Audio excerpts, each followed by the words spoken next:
Hello guys, this is Mahavir Jangid and today we will start with modern history. Modern history में हमें ध्यान रखना है कि ये बहुत ही इम्पोर्टेंट जो है सब्जेक्ट है गवर्नमेंट एग्ज़ाम्स के पॉइंट ऑफ व्यू से। और इसमें हम जो है मॉडर्न हिस्ट्री में हम जो स्टार्ट करेंगे 1757 से ऑनवर्ड, ठीक है। लेकिन 1757 जो बैटल ऑफ प्लासी हुआ था उसके बाद में जैसे कि जो ब्रिटिश ईस्ट इंडिया कंपनी जो थी वो अभी पहले ट्रेडिंग करने के लिए आई थी, लेकिन आगे जाके ये क्या करेगी, ये पॉलिटिकल पावर बन जाएगी, ठीक है। तो यहीं से ये मॉडर्न हिस्ट्री स्टार्ट होती है। और ये ब्रिटिश ईस्ट इंडिया कंपनी ने अपने ज़रूरतों के हिसाब से इसने सारी जो इंडिया की जितने भी जो पॉलिसीज जो थी वो सारी चेंज कर दी है, ठीक है। और तो इसके 1757 से पहले हम थोड़ा इसका बैकग्राउंड जान लेंगे ताकि आगे हमें जो पढ़ने में आसानी होगी, ठीक है। तो हम सबसे पहले देखो, आपको क्या करना है, आप जो नोट्स बना रहे हो नोट्स में पूरा अलग से आपको एक पूरा अलग से जो एक रजिस्टर लगने वाला है अराउंड 200 पेजेस का। और ये जो हम जो पूरा जो सीरीज स्टार्ट कर रहे हैं ये इसमें मोर देन एनफ हम कवर कर लेंगे, ठीक है। और आपको बाहर से कोई भी बुक परचेज करने की जरूरत नहीं पड़ेगी, ठीक है। तो हम सबसे पहले इसमें देखो, यहाँ पे आपको जो है आपका रजिस्टर का फर्स्ट पेज, यहाँ पे मॉडर्न हिस्ट्री के बाद में यहाँ पे आपको एक इंडेक्स बनाना है, इंडेक्स, ठीक है। इंडेक्स यहाँ पे लिख दीजिए, इंडेक्स। अब इंडेक्स में आप क्या लिखोगे, ये देखो, ये सीरियल नंबर आपको लिखना है जो जो हम टॉपिक्स कवर कर रहे हैं, ठीक है। और यहाँ पे उसका नाम लिख देना है। जैसे अभी आज हम कवर करेंगे एज ऑफ डिस्कवरीज, तो एज ऑफ डिस्कवरीज ऐसा नंबर 1 लगा के यहाँ पे आपको एज ऑफ डिस्कवरीज लिख लेना। आगे इस नेक्स्ट जो हमारा जो लेक्चर होगा उसमें हम advent of Europeans in India, तो जो यूरोपियंस किस प्रकार से इंडिया में इंटर हुए। यूरोपियंस यानी यहाँ पे सिर्फ ब्रिटिशर्स नहीं है, यहाँ पे पुर्तगीज है, डच है, फिर उसके साथ में बाद में ब्रिटिशर्स जो आए थे जो इनको कहते हैं इंग्लिश कहते हैं, फिर डैनिश है, फिर फ्रेंच है। तो इनका जो एक सीक्वेंस रहा आने का तो वो हम इसमें पूरा कवर कर लेंगे। और ऐसे हम जो भी है पूरे हमारे अराउंड 40 हमारे जो है टॉपिक्स कवर होने वाले हैं। तो आज से जहाँ तक हो सके मैं कंटिन्यू लेक्चर्स डालते रहूँगा, आपको सिर्फ देखना है। और जितने भी हमारे ये जो टॉपिक है उनके बाद में मैंने कुछ क्वेश्चंस दिए हैं, क्वेश्चन 1, क्वेश्चन 2, क्वेश्चन 3। अगर बड़ा टॉपिक है उसके लिए ज़्यादा क्वेश्चंस दिए हैं और छोटे टॉपिक है उसके लिए कम क्वेश्चंस दिए हैं, तो वो भी हम साथ साथ में कवर करने वाले हैं, इंपॉर्टेंट क्वेश्चंस है। तो आज चलिए हम स्टार्ट करते हैं एज ऑफ डिस्कवरीज के साथ में। देखो, एज ऑफ डिस्कवरीज ध्यान रखना है कि जैसे यूरोपियंस जो इंडिया में इंटर किए थे, लेकिन इंडिया में इंटर करने से पहले वो क्या इंडिया से ट्रेड नहीं करते थे, क्या करते थे? बिल्कुल करते थे।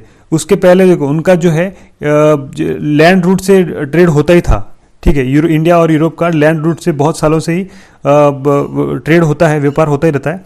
वो जो पोस्ट मौर्यन पीरियड हम कहें, पोस्ट मौर्यन बहुत साल पहले से ही स्टार्ट था इनका जो ट्रेड। और आगे जाकर देखो इनका क्या था, मेन जो रीज़न क्या था ट्रेड करने का। यहाँ इंडिया में जो स्पाइसेस जो है, मसाले वगैरह, कॉटन है, ठीक है, सिल्क है, परफ्यूम्स है, सैंडलवुड है, चंदन की लकड़ी वगैरह, आइवरी वगैरह, ये यूरोप में उसकी बहुत डिमांड थी। तो इसीलिए इनको होता क्या था, यहाँ से जैसे इंडिया में आकर के अगर 100 रुपीज़ की कोई यहाँ से कुछ परचेज करेंगे तो जैसे यूरोप जाएंगे तो उनको वहाँ पे अराउंड 5000 प्लस वहाँ पे पैसे मिलते थे। यानी उनको बहुत ज़्यादा यहाँ पे प्रॉफिट होता था। और इसी के चलते वो यहाँ पे हर कोई यूरोपियन कंट्री चाहती थी कि हम इंडिया से ट्रेड करें, ठीक है। तो उसी के देखिए अभी उसमें जो है ट्रेड जो होता था हमारा पहला silk route, ancient silk route जो है उसके जरिए होता था हमारा पूरा जो है, और ये पूरा लैंड रूट से था। अभी देखते हैं इसमें, देखिए ये देखिए अभी ये जो है ये इंडिया है, ये चाइना से होकर के, चाइना से एक काम कीजिए, यहाँ पर है चाइना है, ठीक है, एक जस्ट मिनट, यहाँ पर जो है चाइना है, ये चाइना है।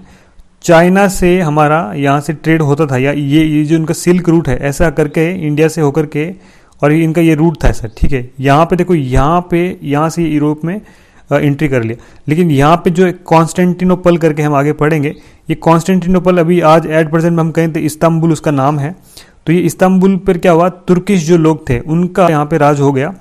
तो यहाँ से क्या होगा, अभी वो जो माल इंडिया से और चाइना से जो माल आ रहा है उसके लिए यहाँ पे वो परेशानी करना स्टार्ट कर देंगे बीच बीच में, ठीक है। वो माल पे ज़्यादा टैक्सेस लगाएंगे, टैक्स बहुत ज़्यादा हाई चार्ज करेंगे, ठीक है।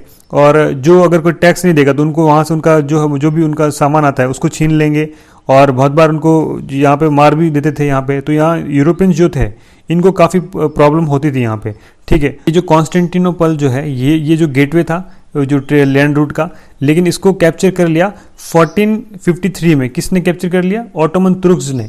अब वो क्या कर रहे हैं, वो हाई टैक्स जो है चार्ज कर रहे हैं यहाँ पे, ठीक है, जो इंडो यूरोपियन ट्रेडर्स जो है उनके ऊपर। और फिर क्या हुआ, इससे क्या हुआ कि ये जो ट्रेडर्स जो थे इनको लगा कि नहीं अभी कोई दूसरा रूट चाहिए, हमें सेफ और सिक्योर रूट चाहिए। यहाँ बार बार परेशानी होती है, टैक्स कभी ज़्यादा लेते हैं, कभी हमारे सामान लूट लेते हैं।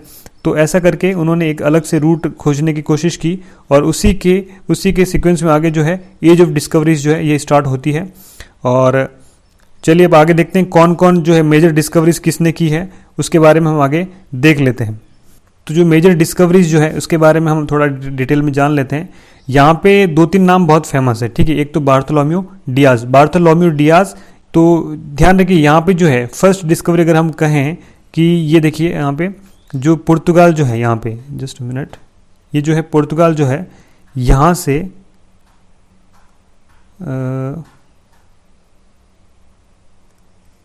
ये पुर्तगाल जो है यहाँ से अगर मैं कहूँ कि फर्स्ट जो है जर्नी सी रूट की किसने स्टार्ट की, तो वो किसने स्टार्ट की? Bartholomew Diaz. Just minute. तो ये बार्थोलोम्यू डियाज जो है इन्होंने फर्स्ट जो है जर्नी स्टार्ट की थी ये अपने सी रूट के थ्रू इंडिया खोजने के लिए। और ये ध्यान रखना, ये कैप ऑफ गुड होप तक ही आ पाए, उसके बाद में वो डर गए और वहाँ से वापस लौट जाते हैं, ठीक है। तो ये जो यहाँ पे देखिए आप, ये यहाँ पे कैप ऑफ गुड होप है। साउथ अफ्रीका जो है यहाँ से वो आए थे पुर्तगाल से। और ये साउथ अफ्रीका जो है यहाँ पे जो केप ऑफ गुड होप है ये वाला, यहाँ से वापस वो रिटर्न कर जाएंगे। लेकिन रिटर्न कर जाएंगे पूरा जो जितना उनका जर्नी का जो नॉलेज रहा है, ठीक है, वो पूरा यहाँ जाकर के एक्सप्लेन करेंगे। तो पुर्तगाल और स्पेन के जो लोग हैं उनको थोड़ा वहाँ की जानकारी मिलेगी और वहाँ से डिस्कवरी स्टार्ट होगी। अब हुआ कि बार्थोलोम्यू डियाज ने जब बोला कि यहाँ से, क्योंकि देखो यहाँ पे ये जो समुद्र का पानी आता है और यहाँ से जो आता है, ये यहाँ पे आने के बाद में जो यहाँ मिलता है, यहाँ बहुत उलट पुलट रहता है पानी, उनको डर लगता है, यहाँ पे बड़ी बड़ी लहरें रहती है।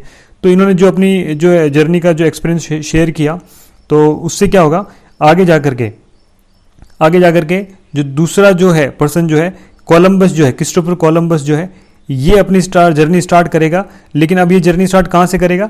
ये यहाँ से ध्यान रखना है कि ये जो है अब ये साइड नहीं करेगा, यानी ये ईस्ट में नहीं करेगा, ये करेगा वेस्ट में स्टार्ट करेगा, वेस्ट में।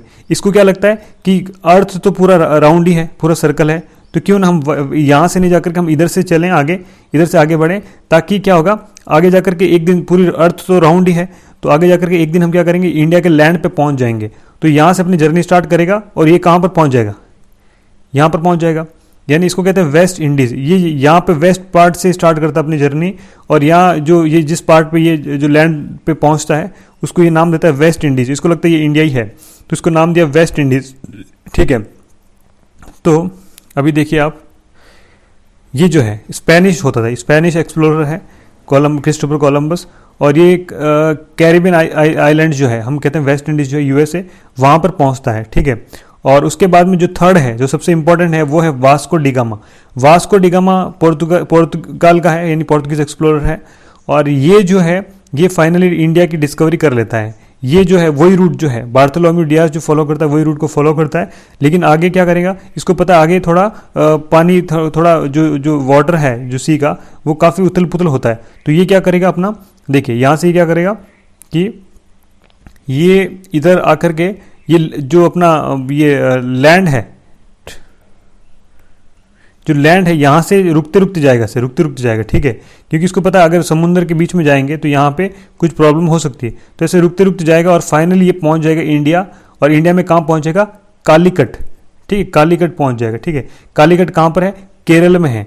केरल में एट प्रेजेंट अगर आप देखोगे तो कालीकट नाम से कुछ नहीं है यहाँ पे, ठीक है। यहाँ पे वो नाम उसका चेंज हो गया और वो हो गया कोझिकोड, ठीक है, कोझिकोड नाम हो गया। ये केरल में यहाँ पहुँचेगा। तो सबसे पहले अगर हम बात करें तो देखिए, सबसे पहले अगर हम कहें कि इंडिया में जो सी रूट से सबसे पहले आने वाला पर्सन कौन था, तो ये कौन होगा? वास्को डिगामा होगा। ये कहाँ पर पहुंचा इंडिया में? कालीकट ध्यान रखना है, अभी नाउ कोझिकोड उसका नाम हो गया है, नाम बदल गया उसका। और ये केरला में है। ध्यान रखें, कालीकट आते हमें लगता है कि ये वेस्ट बंगाल में होगा, नहीं, वेस्ट बंगाल में जो कोलकाता है, और ये कालीकट जो है, ये कोझिकोड जो है अभी एट प्रेजेंट में केरला में है। ठीक है, चलिए अब हम इसके बारे में कुछ क्वेश्चंस हम जो है डिस्कस कर लेते हैं। तो अब देखो कुछ इंपॉर्टेंट क्वेश्चंस है, आप इसको रीड कीजिए और फिर जो है इसका आंसर दीजिए। थोड़ा इसको जूम कर देता हूँ ताकि आपको नीचे इसका आपको आंसर ना दिखे। ठीक है, तो who among the following was the first European to come India. तो जैसे कि हम यहाँ पे जैसे ही क्वेश्चन पूछते हैं, इसका मतलब ये है कि सी रूट से सबसे पहले इंडिया आने वाला जो पर्सन था, कौन सी यूरोपियन कंट्री से था? ये कौन था? वास्को डी गामा कौन सी कंट्री से बिलोंग करता था? पोर्तुगाल से, ये पोर्तुगीज। ठीक है, second question, who among the following discovered the cape या फिर sea route from Europe to India. यानी यूरोप से इंडिया जो सी रूट जो सबसे पहले जो डिस्कवर किया है वो किसने किया है? तो ये कौन है? Vasco da Gama. Third question, who among the following navigator helped Vasco da Gama to find his way from Africa to India. अब कौन था? अहमद इब्न मजीद करके, ये जो पर्सन था इसने हेल्प की थी वास्को डी गामा की इंडिया आने के लिए। तो चलिए, दैट्स ऑल फॉर टुडे और थैंक यू वेरी मच। अगर आपको मेरे लेक्चर्स अच्छे लगे हैं तो please like, share and subscribe.